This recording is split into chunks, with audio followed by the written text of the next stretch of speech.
और चलिए बात करेंगे अगली खबर की। अजमेर के किशनगढ़ में हाल ही में अवैध फर्टिलाइजर फैक्ट्रियों पर की गई छापेमार कार्रवाई को लेकर भाजपा शहर और देहात ने संयुक्त रूप से प्रेस कॉन्फ्रेंस का आयोजन किया और कांग्रेस पर गंभीर आरोप लगाया। भाजपा नेताओं ने कहा कि कांग्रेस इस पूरे मुद्दे से ध्यान भटकाने की कोशिश कर रही है और उल्टा बेबुनियाद आरोप भाजपा नेताओं पर लगा रही है। जो इस प्रकार की घटिया राजनीति करते हैं या आधारहीन राजनीति करते हैं, उन नेताओं को इस बात से प्रेरणा लेनी चाहिए कि पहले खुद के गिरबान में जाके फिर किसी पर आरोप लगाएं। मैं कह सकता हूं कि भागीरथ जी चौधरी का जीवन बड़ा शुचितापूर्ण रहा है, बहुत सरल और संत प्रवृत्ति के व्यक्ति हैं। कभी भी उन पर आज तक किसी प्रकार की किसी भी शुचिता के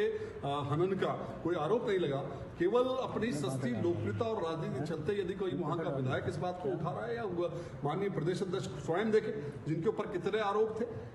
जब आरएस के अंदर जिस प्रकार से भर्ती हुए उनके परिवारजनों की जिस प्रकार से उसमें अंक दिए गए, वो उसका जवाब कभी क्यों नहीं देते। जिस प्रकार से वो एक मर्यादाहीन आचरण विधानसभा में करते हैं, संविधान की धज्जियां उड़ाते हैं, संवैधानिक पद के खिलाफ जो बोलते हैं, कभी उसके ऊपर बोल के दिखा, तो निश्चित रूप से उनको अपने गिरबान में झांकना चाहिए। भारतीय जनता पार्टी सदैव निष्पक्ष रूप से इसके काम करती है और इस पूरे मुद्दे की जांच भी कराई जाएगी और दोषियों को सख्त से सख्त सजा भी तो विदित है कि अभी कुछ दिनों पूर्व राजस्थान सरकार के मंत्री किरोड़ी लाल जी मीणा ने कृषि विभाग के साथ लेकर जो नकली दवा खाद बनाने वाली फैक्ट्रियों के ऊपर उन्होंने छापा मारा था और उनको सीज किया था। तो उस कार्यवाही को लेकर कांग्रेस के पदाधिकारी और वहाँ की विधायक वो एक झूठा नैरेटिव जनता के बीच में फैलाने का ये प्रयास किया है कि